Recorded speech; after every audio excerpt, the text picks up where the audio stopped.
How to apply for monetization on a Facebook page. To get started, go to your Facebook profile. Once you're there, navigate to your dashboard or professional dashboard. Inside the dashboard, look for the monetization section.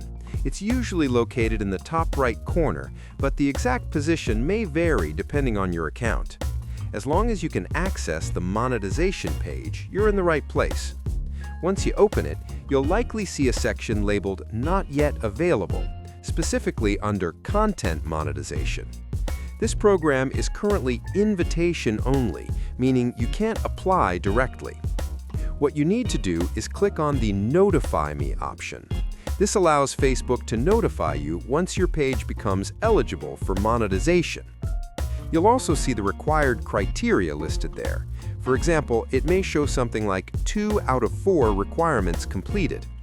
You'll need to meet all of these requirements before Facebook sends you an invitation to join the Content Monetization program. The key here is to keep growing your page and consistently posting content. Once you meet all the criteria, you should eventually receive an invitation to enable monetization on your Facebook page.